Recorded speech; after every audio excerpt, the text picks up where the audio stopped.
आज भयंकर बेरोजगारी है, 65% सरकारी पद खाली हैं। सच्चाई पर क्यों नहीं उतर रहे हैं हमारे प्रधानमंत्री कि जब उन्होंने आपसे राज्य का दर्जा छीना तो क्या क्या छिन गया आपसे। हाथ उठाकर अगर मैं पूछूं कि किस किस को सरकारी नौकरी मिली है, आप सब बोलेंगे नहीं मिली है। और आप अग्निवीर लाते हैं कि बच्चा जाएगा, सरहद पे खड़ा होगा, सुरक्षा करेगा हमारे देश की, लेकिन शहीद हो जाएगा तो कुछ नहीं मिलेगा। वो रेलवे स्टेशन की बात करने से नहीं मिलेगा आपको वापस, वो ये कहने से कि मैंने जम्मू में आईफल टावर जैसा एक ब्रिज बनाया है, वो आपको वापस नहीं मिलेगा। वो आपका हक था। 10 सालों से आप प्रधानमंत्री रहे हैं, आप कटरा आके कह रहे हैं कि मैंने आपके रेलवे स्टेशन में सुधार कर दिया। विकास की एक धारा होती है जैसे जीवन की होती है। एक समय में मेरी बहनें यहाँ बुजुर्ग बैठी हैं, वो रोटरी वाले टेलीफोन होते थे, आपको याद है, यूं घुमा के फोन करना पड़ता था। जम्मू से दिल्ली फोन करना पड़ता था तो बुकिंग करनी पड़ती थी, 2-3 हफ्तों बाद ट्रंक कॉल लगता था। आज सबके पास स्मार्टफोन है। परिवर्तन होता है, विकास होता है, रेलवे स्टेशन में सुधार होते हैं। ये कोई बड़ी बात नहीं है कि प्रधानमंत्री जी आकर इन छोटी छोटी बातों पर आपको कह रहे हैं कि देखो मैंने आपके लिए क्या किया। ठोस बात क्यों नहीं कर रहे हैं? मेरे मन में ये बात आई कि जो ठोस बात है, जो जम्मू और कश्मीर की जनता के हृदय की बात है, जो उनकी समस्याएं हैं, उनकी बात क्यों नहीं हो रही है? सच्चाई पर क्यों नहीं उतर रहे हैं हमारे प्रधानमंत्री कि जब उन्होंने आपसे राज्य का दर्जा छीना तो क्या क्या छिन गया आपसे। वो रेलवे स्टेशन की बात करने से नहीं मिलेगा आपको वापस, वो ये कहने से कि मैंने जम्मू में आईफल टावर जैसा एक ब्रिज बनाया है, वो आपको वापस नहीं मिलेगा। वो आपका हक था और उस हक के जरिए आपको बहुत कुछ मिलता था।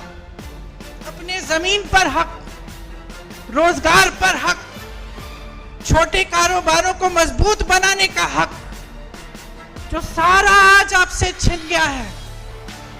आप सोचिए, आज भयंकर बेरोजगारी है।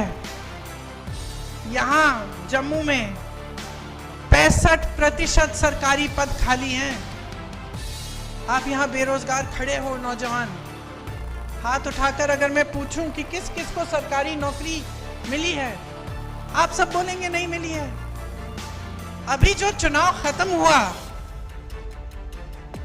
उसमें हमने जब हम पूरे देश भर में घूमे, जहां जहां गए हमने पूछा भाई हाथ उठाओ किस किस को रोजगार मिला है।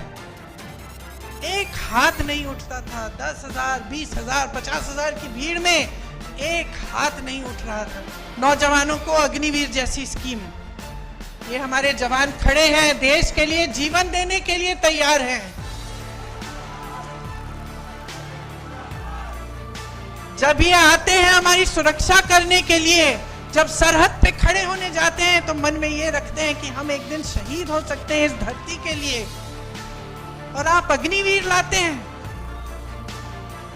कि बच्चा जाएगा, सरहद पे खड़ा होगा, सुरक्षा करेगा हमारे देश की, लेकिन शहीद हो जाएगा तो उसको कुछ नहीं मिलेगा। उसके माँ बाप को पेंशन तक नहीं मिलेगा। और इसके लिए हम सारे विपक्षी दल लड़ रहे हैं, बार बार इन मुद्दों को उठाते हैं, लेकिन इतना अहंकार है इस सरकार में, हमारे प्रधानमंत्री जी ने, कि वो जानते हुए कि ये गलत स्कीम है, जानते हुए कि ये नौजवानों के लिए ठीक नहीं है, वो पीछे नहीं हटते। वो कहते नहीं है कि ठीक है, गलती हो गई, गलत स्कीम ले आए हम, इसको सुधार देते हैं। जहां आपको आर्मी में, फोर्सेस में रोजगार का मौका मिलता था, वो टूट गया है, आज नहीं मिलता है।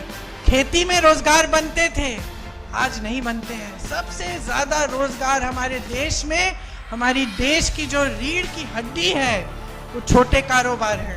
ये सारी दुकानें जो मुझे यहां से दिख रही हैं,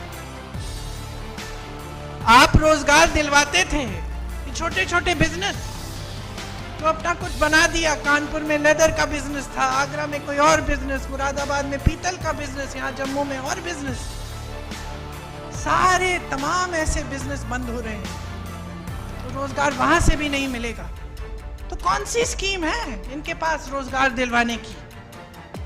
सिर्फ स्कैम, पेपर लीक, अग्निवीर जैसी फिजूल की स्कीमें। और ऊपर से क्या होता है, आप माताएं हैं, नौजवान बच्चे हैं, मैंने कहा मेरे भी नौजवान बच्चे हैं। जब बच्चे में ये नाउम्मीद हो जाती है कि मेरे भविष्य में कुछ नहीं है, मैं कमा नहीं पा रहा हूं, घर पे बैठा रहता है, तब ड्रग्स फैलते हैं। चिट्टा कितना फैल गया है जम्मू कश्मीर में, कोई बात भी करता है इसके बारे में?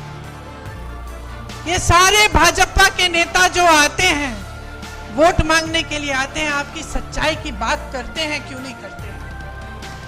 क्योंकि वो जानते हैं कि इसकी जड़ क्या है। जड़ बेरोजगारी है, बेकारी है। अगर बच्चे को आप नौकरी देंगे, सुबह से शाम तक काम करेगा, थका हुआ घर आएगा, तो कहां इधर उधर देखेगा? लेकिन बेचारा बेरोजगार बेकार पड़ा रहता है, जो ड्रग की माफियाएं हैं उसके लिए शिकार बन जाता है। तो पूरे समाज में, पूरे देश में, पूरे समाज में, खास तौर से यहाँ जम्मू में, कश्मीर में ये सब फैल रहा है, और इसके बारे में आपके नेता बात भी नहीं करते। आतंकवादी हमले कुछ कम नहीं हुए इनके राज में। यहाँ पे एक आंकड़ा है मेरे पास, 683 आतंकवादी हमलों में तकरीबन 260 जवान और 170 आम जनता की जानें गई हैं। तो ये भी बात नहीं है कि आतंकवाद कम हो रहा है। 150 सालों से चली आ रही जो दरबार कूच थी, उसको भी इन्होंने खत्म कर दिया। एक परंपरा थी, आपको मालूम है, वो आपका गौरव था, उसको भी खत्म कर दिया। तो ये है आपका नया जम्मू कश्मीर। राज्य का दर्जा आपसे छीना। आपसे जब छीना गया तो आपको क्या क्या बताया गया कि इससे बड़ा फायदा होगा। आपका क्या फायदा हुआ, मैं जानना चाहती हूँ। मैं जानना चाहती हूँ आप में से कोई मुझे बताए क्या फायदा हुआ।